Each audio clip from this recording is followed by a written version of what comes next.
मैं डॉक्टर भामा अग्रवाल आपके अपने यूट्यूब चैनल पर आपका स्वागत करती हूँ, अभिनंदन करती हूँ। आइए प्यारे बच्चों, आज हम ध्रुव स्वामिनी नामक नाटक का अध्ययन शुरू करते हैं। इस नाटक के अध्ययन से पूर्व इसे सरल और सहज बनाने के लिए हमें इसकी भूमिका को समझना होगा, जो इस प्रकार है। ध्रुव स्वामिनी नाटक छायावादी साहित्यकार जयशंकर प्रसाद द्वारा रचित है, जो 1933 में प्रकाशित हुआ। यह भारतीय इतिहास के स्वर्ण युग गुप्त काल की पृष्ठभूमि को लेकर रचा गया। इसमें पुरुष सत्तात्मक समाज के शोषण के विरुद्ध नारी के विद्रोह द्वारा उसके अस्तित्व, अस्मिता, अधिकार, अनुचित विवाह से मोक्ष तथा पुनर्लगन की समस्या का समाधान प्रस्तुत किया गया है। यहाँ समुद्रगुप्त की मृत्यु से लेकर चंद्रगुप्त के राजा बनने तक के समय के घटनाक्रम को 3 भागों में विभाजित किया गया है। पात्र सूची: ध्रुव स्वामिनी, मंदाकिनी, कोमा, चंद्रगुप्त, रामगुप्त, शिखर स्वामी, पुरोहित, शकराज, खिंगिल, मिहिरदेव, सामंत कुमार, शक सामंत, प्रतिहारी, प्रहरी, दासी, कुबड़ा, बोना, हिजड़ा, नर्तकियां। प्रथम अंक इस प्रकार है। स्मरणीय बिंदु: नंबर 1, प्रथम अंक का आरंभ पर्वतीय प्रदेश में रामगुप्त के युद्ध शिविर में ध्रुव स्वामिनी के प्रवेश से होता है। नंबर 2, यह विजय अभियान केवल बहाना है। वास्तव में ध्रुव स्वामिनी के हृदय में चंद्रगुप्त के प्रति भावों का पता लगाना है। नंबर 3, इस कार्य के लिए रामगुप्त ने अपनी बहन मंदाकिनी को दासी के रूप में नियुक्त किया है, जो अपने उद्देश्य में सफल होती है, अर्थात वो ध्रुव स्वामिनी के हृदय में चंद्रगुप्त के प्रति कोमल भाव हैं, यह जान लेती है।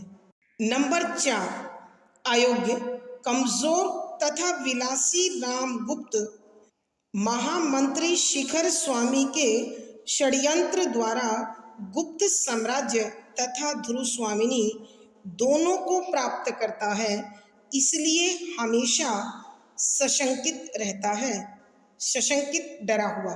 नंबर 5, रामगुप्त की अयोग्यता को जानकर शकराज उसे घेरकर युद्ध के लिए ललकारता है। नंबर 6, रस विलास में डूबा रामगुप्त कोई उत्तर नहीं देता तो शकराज 2 शर्तों के साथ संधि प्रस्ताव भिजवाता है अथवा भेज देता है। नंबर 7, शर्त के अनुसार ध्रुव स्वामिनी अपने लिए तथा गुप्त सामंतों की पत्नियां शक सरदारों के लिए मांगी जाती हैं। नंबर 8, गुप्त वंशीय प्रतिष्ठा के विरुद्ध रामगुप्त संधि की शर्त स्वीकार कर लेता है। नंबर 9, ध्रुव स्वामिनी अपनी प्रतिष्ठा की रक्षा के लिए रामगुप्त से प्रार्थना करती है, मगर वह इसके लिए तैयार नहीं होता। नंबर 10, शिखर स्वामी कहता है कि राज्य और राजा की रक्षा हर वस्तु देकर होनी चाहिए। नंबर 11, असहाय ध्रुव स्वामिनी सम्मान की रक्षा के लिए आत्महत्या को तत्पर होती है। उसी समय चंद्रगुप्त आकर उसे बचा लेता है। नंबर 12, चंद्रगुप्त स्वयं ध्रुव स्वामिनी के रूप में सामंत कुमारों को साथ लेकर शकराज से इस अपमानजनक शर्त का बदला लेना चाहता है, मगर ध्रुव स्वामिनी उसे ऐसा करने से रोकती है। नंबर 13, अंत में चंद्रगुप्त ध्रुव स्वामिनी व सामंत कुमारों को लेकर शकराज के पास जाता है। नंबर 14, चंद्रगुप्त की बहन मंदाकिनी के ओजस्वी गीत के साथ सब प्रस्थान करते हैं और पर्दा गिरता है। आइए प्यारे बच्चों, अब हम इस नाटक के पदों की व्याख्या कर उसे समझने की कोशिश करते हैं। पद संख्या 71, ध्रुव स्वामिनी। उसे छोड़ दो कुमार। यहाँ एक वही नपुंसक तो नहीं है, बहुतों में से किस किस को निकालोगे। चंद्रगुप्त उसे छोड़कर चिंतित सा टहलने लगता है और शिखर स्वामी रामगुप्त के कानों में कुछ कहता है। चंद्रगुप्त सहसा खड़े होकर, अमात्य, तो तुम्हारी ही बात रही। हाँ, उसमें तुम्हारे सहयोगी हिजड़े की भी सम्मति मुझे अच्छी लगी। मैं ध्रुव स्वामिनी बनकर अन्य सामंत कुमारों के साथ शकराज के पास जाऊंगा।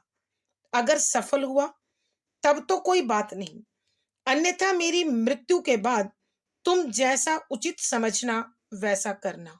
प्रसंग, प्रस्तुत पंक्तियां छायावादी साहित्यकार श्री जयशंकर प्रसाद जी द्वारा रचित ध्रुव स्वामिनी नामक नाटक के प्रथम अंक से ली गई हैं। संदर्भ, यहाँ नाटककार श्री जयशंकर प्रसाद जी ने गुप्त कालीन ऐतिहासिक कथा कर्म को आधार बनाकर पुरुष सत्तात्मक समाज में नारी शोषण के विरुद्ध विद्रोह के माध्यम से नारी अस्तित्व, उसकी अस्मिता, उसके अधिकार और उसकी पुनर्लगन की समस्या का समाधान प्रस्तुत किया है। यहाँ नाटककार ने उस घटना का उल्लेख किया है जिसके अनुसार ध्रुव स्वामिनी शकराज के पास संधि प्रस्ताव के अनुसार देनी तय हो चुकी है और रामगुप्त व शिखर स्वामी इसे विनम्रता का नाम देकर अपनी कायरता को ढकना चाहते हैं। मंदाकिनी के युद्ध का सुझाव रामगुप्त को अपने प्राण हर लेने का एक षड्यंत्र लगता है। तब चंद्रगुप्त कहता है कि आइए हम सब स्त्री बनकर रो लेते हैं। उसी समय हिजड़ा आता है और आकर कहता है, यदि कुमार को एक नारी के रूप में सजा दिया जाए तो वह ध्रुव स्वामिनी के समान ही अनुपम सुंदरी लगेंगे। और आक्रोश में आकर चंद्रगुप्त उस हिजड़े को ध्रुव स्वामिनी के कक्ष से बाहर निकालने की कोशिश करते हैं। तब ध्रुव स्वामिनी व्यंग करते हुए कहती है कि व्याख्या, शब्दों के अर्थ आवश्यकता के अनुसार। ध्रुव स्वामिनी, उसे छोड़ दो कुमार। यहाँ एक वही नपुंसक तो नहीं है, बहुतों में से किस किस को निकालोगे। ध्रुव स्वामिनी हिजड़े को छोड़ने के लिए जब चंद्रगुप्त को कहती है तो कहती है कि युवराज, हे राजकुमार, तुम इसे छोड़ दो। यहाँ ध्रुव स्वामिनी शिखर स्वामी और रामगुप्त के साथ साथ गुप्त शिविर में मौजूद उन सब लोगों पर व्यंग कर रही है जो अपने सम्मान, राष्ट्र, धर्म, नारीत्व आदि का सम्मान करना नहीं जानते हैं। इसलिए वह चंद्रगुप्त को कहती है कि कुमार, इसे छोड़ दो, कि इस हिजड़े को छोड़ दो। यहाँ पर एक वही नपुंसक तो नहीं कि यहाँ केवल एक यही हिजड़ा नहीं है, यहाँ अनेक ऐसे लोग मौजूद हैं जिनमें आत्मसम्मान और स्वाभिमान ढूंढने से भी नहीं मिलेगा। तो तुम इस महल में से, इस गुप्त वंश में से किस किस हिजड़े को निकालकर बाहर करोगे। अर्थात यहाँ ध्रुव स्वामिनी के कहने का भाव यह है कि शिखर स्वामी और रामगुप्त यानी देश का राजा और देश का प्रधानमंत्री जब दोनों ही हिजड़ों जैसा व्यवहार कर रहे हों, अर्थात दोनों ही आत्मसम्मान को छोड़कर अपने राष्ट्र का सम्मान, अपनी प्रजा के हित, नारी की मान मर्यादा की रक्षा करने में असमर्थ हैं और अपने स्वार्थ, अपने निजी सुरक्षा को अधिक महत्व देते हैं और उसके लिए किसी भी हद तक समझौता करने को तत्पर हैं, शर्मनाक कृत्य करने से भी नहीं डरते, तो फिर ऐसे हिजड़ों को तुम कैसे इस राजमहल से बाहर निकाल पाओगे? ध्रुव स्वामिनी की इस बात को सुनकर चंद्रगुप्त हिजड़े को छोड़ देता है और चिंता मग्न होकर उस कक्ष में टहलने लगता है, मानो कुछ सोच रहा हो। तब शिखर स्वामी रामगुप्त के कानों में चुपके से कोई बात कहता है। उसी समय चंद्रगुप्त के दिमाग में एक योजना आती है और वह अचानक खड़े होकर रुककर कहता है, अमात्य तो तुम्हारी ही बात रही कि महामंत्री, तुम्हारी बात को मैं बड़ी करता हूं। अर्थात तुमने संधि में तुमने संधि में जो ध्रुव स्वामिनी को देने की सम्मति दी है, मैं उसी का पालन करने के लिए तैयार हूं। हाँ, उसमें तुम्हारे सहयोगी हिजड़े की भी सम्मति मुझे अच्छी लगी कि यह जो तुम्हारे साथ रहने वाला हिजड़ा जो बात कह रहा है, सम्मति माने अच्छा सुझाव, कि ये हिजड़ा जो एक अच्छा सुझाव दे गया है, मुझे उसका सुझाव भी उचित लगा।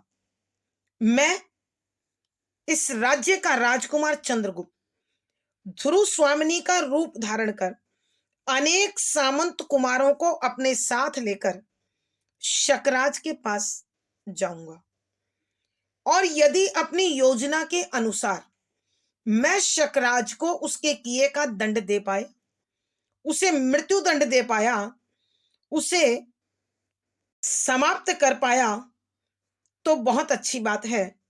गुप्त कुल की प्रतिष्ठा भी बनी रहेगी और गृह लक्ष्मी का सम्मान भी सुरक्षित रहेगा। वरना, अन्यथा का मतलब वरना, मेरी मृत्यु यदि वहां जाने पर हो जाए तो तुम जैसा उचित समझना वैसा करना, कि उसके बाद जो तुम्हें ठीक लगे तुम वही करना। अर्थात कहने का भाव यह है कि जब तक मैं सुरक्षित हूं तब तक ध्रुव स्वामिनी शकराज को उपहार में नहीं दी जा सकती और मेरी मृत्यु के बाद फिर गुप्त साम्राज्य में जो भी कुछ तुम करना चाहो, तुम पूर्ण रूप से स्वतंत्र होगे, तुम्हें कोई प्रश्न पूछने वाला नहीं होगा। आइए बच्चों, हम एक बार फिर इस पद की व्याख्या करते हैं। यहां ध्रुव स्वामिनी हिजड़े को छोड़ने की प्रेरणा देते हुए कहती है कि हे राजकुमार, हे युवराज, तुम इसे छोड़ दो, क्योंकि गुप्त कुल में तो अनेक हिजड़े मौजूद हैं। वास्तव में वह शिखर स्वामी और रामगुप्त पर व्यंग कर रही है।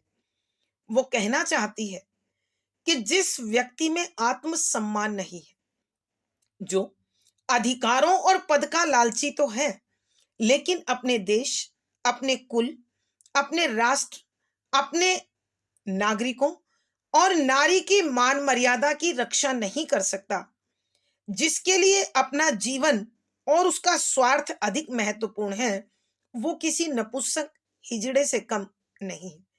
और आज इस गुप्त वंश में अनेक हिजड़े मौजूद हैं, तो भला कुमार, तुम किस किस को निकालकर बाहर कर पाओगे?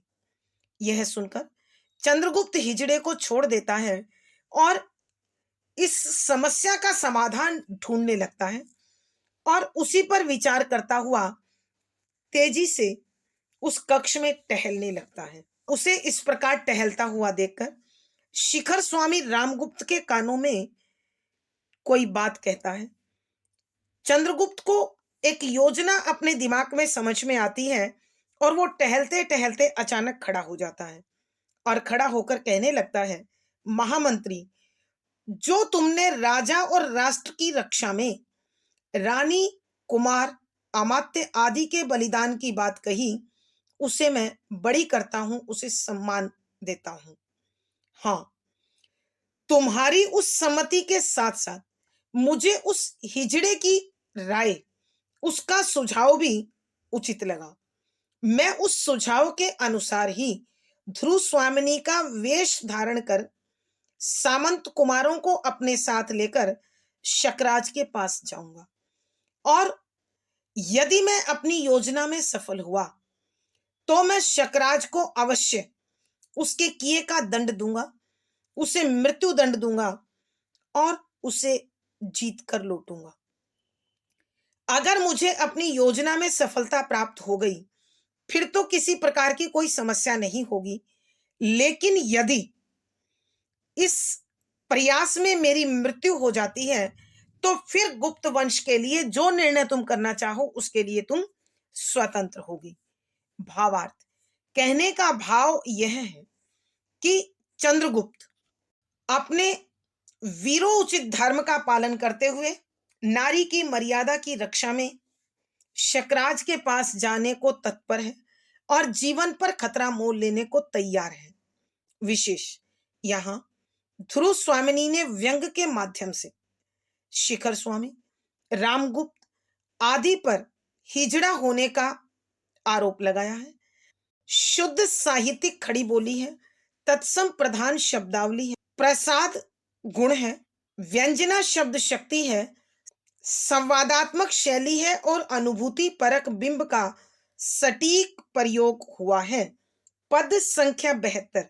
ध्रुव स्वामिनी चंद्रगुप्त को अपनी भुजाओं में जकड़कर, नहीं, मैं तुमको न जाने दूंगी। मेरे क्षुद्र निर्बल नारी जीवन का सम्मान बचाने के लिए इतने बड़े बलिदान की आवश्यकता नहीं। रामगुप्त आश्चर्य और क्रोध से, छोड़ो छोड़ो, ये कैसा अनर्थ, सबके सामने ये कैसी निर्लज्जता। प्रसंग पूर्ववत संदर्भ, यहां जब चंद्रगुप्त ध्रुव स्वामिनी का वेश धारण कर शकराज के पास जाकर अपने प्राणों का पन लगाकर उसके सम्मान की रक्षा की बात कहता है तो ध्रुव स्वामिनी भावुक हो जाती है, भाव विभोर हो जाती है और इसी उत्तेजना में वह चंद्रगुप्त को वहां न जाने के लिए आग्रह करती है और वो कहती है कि व्याख्या, शब्दों के अर्थ साथ साथ चंद्रगुप्त को अपनी भुजाओं में जकड़कर कि ध्रुव स्वामिनी जब यह देखती है कि मेरी रक्षा के लिए चंद्रगुप्त अपने प्राणों पर खेलने के लिए तत्पर हैं, तो वह भाव विभोर होकर, भावुक होकर उत्तेजना में चंद्रगुप्त को अपनी बाहों में ले लेती है। नहीं नहीं, मैं तुमको न जाने दूंगी, कि नहीं कुमार, मैं तुम्हें वहां जाने नहीं दूंगी। मेरे इस तुच्छ कमजोर नारी जीवन का सम्मान बचाने के लिए मैं आपको इतना बड़ा बलिदान नहीं करने दूंगी। अर्थात यहां ध्रुव स्वामिनी कहना चाहती है कि कुमार जो मेरा अपना है, जिसका दायित्व है कि वो मेरी रक्षा करे, वो इसके लिए तत्पर नहीं है। तुम गुप्त साम्राज्य की शान हो और युवराज हो, इस वंश के उदात्त चरित्र वाले वीर हो। मैं अपने इस कमजोर और महत्वहीन जीवन के लिए तुम्हें खोना नहीं चाहती।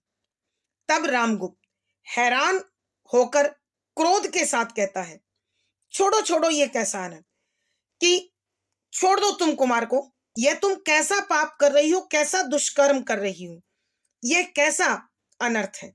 सबके सामने ये कैसी निर्लजता कि हम सब यहां मौजूद हैं और तुम इस बेशर्मी के साथ चंद्रगुप्त को अपनी बाहों में जकड़े हुए हो। अर्थात भावुकता के कारण ध्रुव स्वामिनी ने जो कदम उठाया है एक सामान्य सा कदम लगता है। आइए प्यारे बच्चों, हम एक बार फिर इस पद की व्याख्या करते हैं।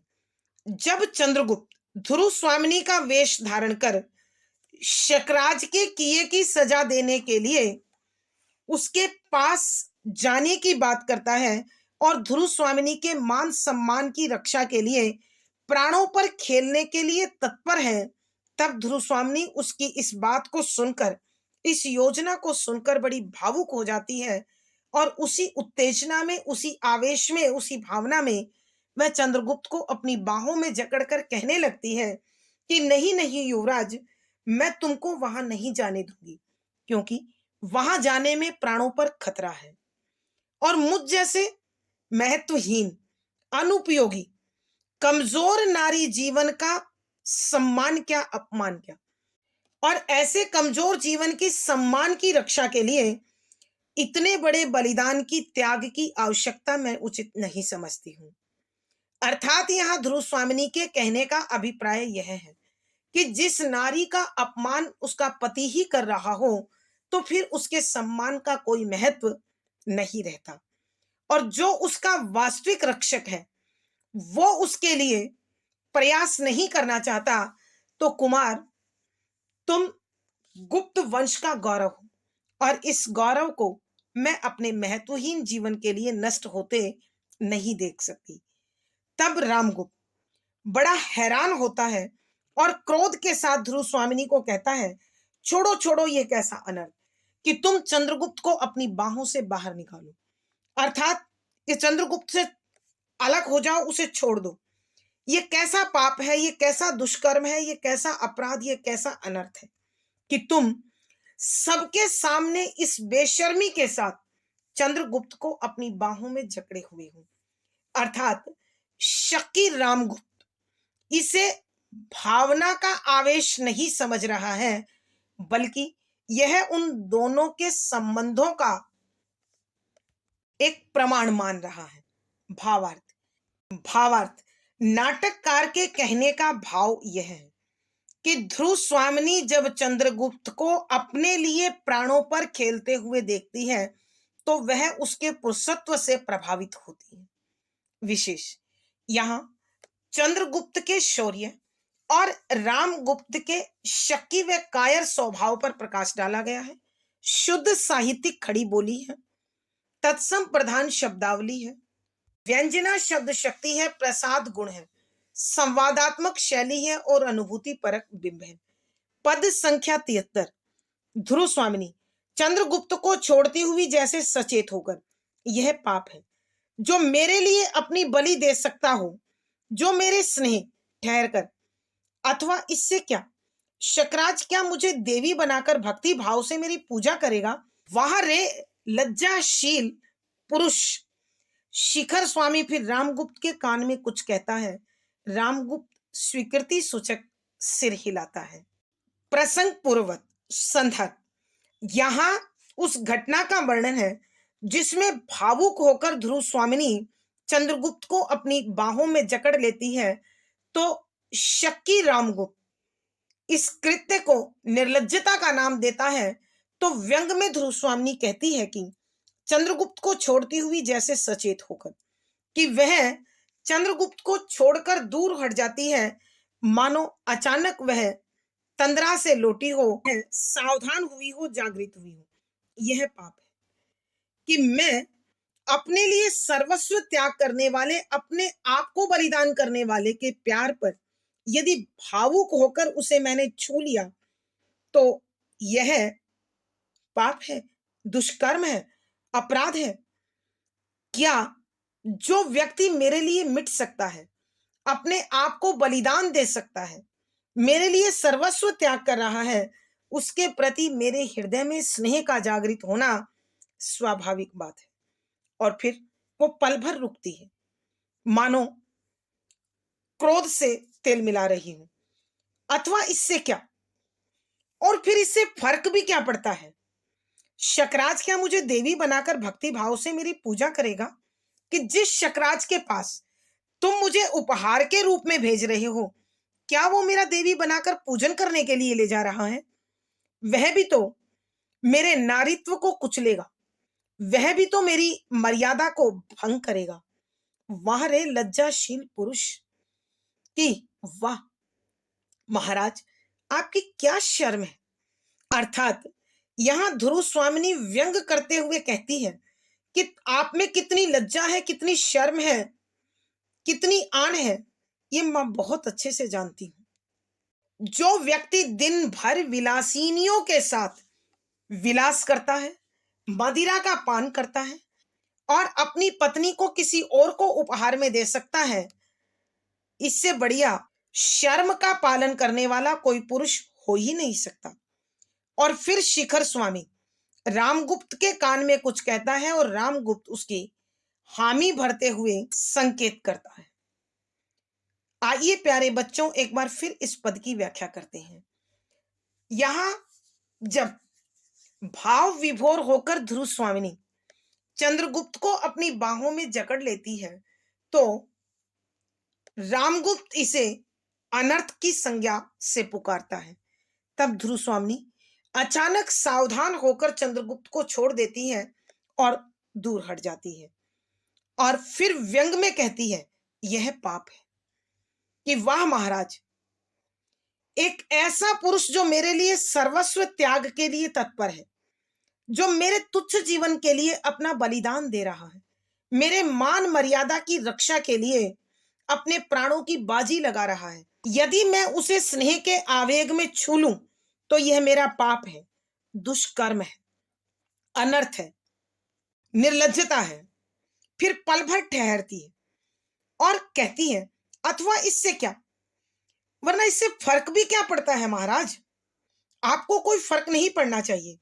शकराज क्या मुझे देवी बनाकर भक्ति भाव से मेरी पूजा करेगा, कि जिस शकराज को तुम मुझे उपहार में दे रहे हो वो क्या मुझे पूजने के लिए ले जा रहा है?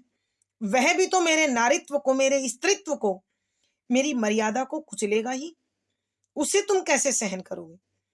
वाह रे लज्जाशील पुरुष, कि आप कितने शर्म का पालन करने वाले हैं, कितना आपको नीति क्या धर्म का ज्ञान है, यह मैं बहुत अच्छी तरह से जानती हूं। जब से इस गुप्त कुल में आई हूं देख रही हूं कि हमेशा विलासिनियों के साथ विलास और मदिरा, जो व्यक्ति इन्हीं दो चीजों से प्रेम करता है वो कैसा शर्म पालन करने वाला पुरुष होगा, इससे मैं सुपरिचित हूं, अच्छी प्रकार से जानती हूं। तब शिखर स्वामी रामगुप्त के कान में कुछ कहता है और रामगुप्त हामी में सिर हिला देता है। भावार्थ, कहने का भाव यह है, मनुष्य का दोहरा चरित्र, जो कार्य उसकी इच्छा के अनुरूप हो वो सही, और जो कार्य उसकी इच्छा के अनुरूप नहीं वो गलत। यहाँ ऐसे दोहरे चरित्र का उद्घाटन हुआ है। शुद्ध साहित्यिक खड़ी बोली है, तत्सम प्रधान शब्दावली है, व्यंजना शब्द शक्ति है, प्रसाद गुण है, संवादात्मक शैली और अनुभूति परक बिंब है। पद संख्या 74। शिखर स्वामी, राजाधिराज आज्ञा दीजिए, यही एक उपाय है जिसे कुमार बता रहे हैं, किंतु राजनीति की दृष्टि से महादेवी का भी वहां जाना आवश्यक है। चंद्रगुप्त क्रोध से, क्यों आवश्यक है? यदि उन्हें जाना ही पड़ा तो फिर मेरे जाने का क्या लाभ, तब मैं न जाऊंगा। रामगुप्त, नहीं, यह मेरी आज्ञा है, सामंत कुमारों के साथ जाने के लिए प्रस्तुत हो जाओ। प्रसंग पूर्ववत संदर्भ, यहां शिखर स्वामी और रामगुप्त मंत्रणा करते हैं कि यदि हम चंद्रगुप्त को शकराज के पास जाने देते हैं तो एक तीर से दो शिकार हो जाएंगे। यदि शकराज के साथ संघर्ष करता हुआ यह मारा जाता है तो हमारे जीवन का कांटा निकल जाएगा, और यदि यह जीत जाता है तो ध्रुव स्वामिनी हमारे पास वापस आ जाएगी और हमारी समस्या का समाधान भी हो जाएगा। इसी प्रकार का विचार कर शिखर स्वामी रामगुप्त से कहता है कि व्याख्या शब्दों के अर्थ साथ साथ, शिखर स्वामी, राजाधिराज आज्ञा दीजिए, यही एक उपाय है कि महाराज अब आप आदेश दीजिए, अब हमारे पास यही एक समाधान है, यही एक तरीका है, यही एक योजना है जो युवराज हमें बता रहे हैं। अर्थात युवराज ध्रुव स्वामिनी का वेश धारण कर शकराज के पास जाएं, किंतु राजनीति की दृष्टि से महादेवी का भी वहां जाना आवश्यक है। परंतु राजनीति की दृष्टि से अर्थात संधि की शर्त के अनुसार ध्रुव स्वामिनी को भी वहां भेजना जरूरी है। अर्थात शिखर स्वामी यहां एक और चाल चल रहे हैं कि यदि शिखर स्वामी के साथ संघर्ष करते हुए चंद्रगुप्त मारा जाता है तो, और ध्रुव स्वामिनी उसे वहां नहीं मिलती, तो वह निश्चित रूप से आक्रमण करेगा और आक्रमण में रामगुप्त और शिखर स्वामी दोनों कायर मृत्यु को प्राप्त हो जाएंगे। अपने बचाव के लिए वह राजनीति का वास्ता देकर, राजनीति का आवरण ओढ़कर ध्रुव स्वामी को भी वहां भेजने की बात करता है। फिर चंद्रगुप्त क्रोधित होकर कहता है, क्यों आवश्यक है कि महारानी का वहां जाना क्यों जरूरी है? यदि उन्हें शत्रु दुश्मन के दुर्ग में जाना ही पड़ा तो फिर मेरे जाने से क्या फायदा? तब मैं ना जाऊंगा कि फिर मैं जाकर करूंगा क्या? जब नारी के सम्मान को एक बार कोई नजर भर भी देख ले तो भी वह अपने आप को अपमानित महसूस करती है। और यदि वहां ध्रुव स्वामी जाती है तो गुप्त कुल की नारी इस प्रकार शत्रु के शिविर में जाए तो निश्चित रूप से कुल की मर्यादा को धक्का लगता है। तब रामगुप्त कहता है, नहीं नहीं, यह मेरी आज्ञा है, कि नहीं, यह मेरा आदेश है कि तुम सामंत कुमारों को तैयार करो और उनके साथ शकराज के पास जाने के लिए तुरंत तैयार हो जाओ और मेरे सामने तैयार होकर आओ। आइए बच्चों, एक बार फिर इस पद की व्याख्या करते हैं। यहां शिखर स्वामी रामगुप्त को सुझाव देता है कि शीघ्रता से हमें चंद्रगुप्त को शकराज के पास भेज देना चाहिए। तो वह आग्रह करते हुए कहता है, महाराज अब आदेश दीजिए, हमारे पास यही एक उपाय है, यही एक रास्ता है, यही एक समाधान है जो राजकुमार प्रस्तुत कर रहे हैं। लेकिन राजनीति की दृष्टि से ध्रुव स्वामी का भी वहां जाना अत्यंत आवश्यक है, क्योंकि संधि की शर्त के अनुसार उसने ध्रुव स्वामी की मांग की है। अतः हम उस शर्त को स्वीकार कर रहे हैं तो हमें ध्रुव स्वामी को भेजना पड़ेगा। यहां वास्तव में शिखर स्वामी दोहरी चाल चल रहे हैं। उनका उद्देश्य है कि यदि चंद्रगुप्त शकराज के साथ संघर्ष करते हुए मारे जाते हैं तो क्रोध में आकर कहीं शकराज ध्रुव स्वामी को न पाकर हम पर आक्रमण कर दें तो ऐसे में शिखर स्वामी और रामगुप्त दोनों कायर मृत्यु की भेंट चढ़ जाएंगे। जब ध्रुव स्वामी के भेजने की बात सुनता है तो चंद्रगुप्त आक्रोशित हो जाता है, क्रोधित हो जाता है और वह कहता है कि महारानी को भेजना वहां क्यों जरूरी है, और यदि महारानी को शकराज के दुर्ग में जाना ही पड़ा तो मेरे जाने का क्या फायदा है? और यदि आप महारानी को वहां भेजते हैं फिर मैं नहीं जाऊंगा, क्योंकि मैं नहीं देख सकता कि गुप्त कुल की गृह लक्ष्मी किसी शत्रु के शिविर में जाकर अपमानित हो, उसकी और कोई नजर भर भी देख पाए। तब रामगुप्त कहता है, नहीं, यह मेरी आज्ञा है, कि नहीं, राजा होने के नाते मेरा यह आदेश है और आपको मानना पड़ेगा। तुम सामंत कुमारों को तैयार करो और शकराज के पास जाने के लिए तुरंत मेरे सामने प्रस्तुत हो जाओ। भावार्थ, कहने का भाव यह है कि शिखर स्वामी एक चाल से अपने रास्ते के दो कांटे निकाल देना चाहते हैं। यदि शकराज जीत गया तो हमारे रास्ते से चंद्रगुप्त रूपी कांटा निकल गया, और यदि चंद्रगुप्त जीत गया तो हमें ध्रुव स्वामी वापस मिल जाएगी। यहां शिखर स्वामी ने अपने ऐसे षड्यंत्रकारी स्वभाव का परिचय दिया है। विशेष यहां शिखर स्वामी और रामगुप्त की षड्यंत्रकारी बुद्धि तथा चंद्रगुप्त के शौर्य पर प्रकाश डाला गया है। शुद्ध साहित्यिक खड़ी बोली है, प्रसाद गुण है, तत्सम प्रधान शब्दावली है, व्यंजना शब्द शक्ति है, संवादात्मक शैली है, अनुभूति परक बिंब है। आज की कक्षा में प्यारे बच्चों इतना ही। अगली कक्षा में फिर मुलाकात होगी। पिछली वीडियो का लिंक डिस्क्रिप्शन बॉक्स में मिल जाएगा। आशा है पढ़ा गया विषय आपको समझ में आया होगा। अपने भाव व विचार कमेंट बॉक्स में लिखें। वीडियो को लाइक करें, शेयर करें और चैनल सब्सक्राइब करें। आपका दिन और जीवन मंगलमय हो, इसी शुभकामना के साथ आभार, धन्यवाद।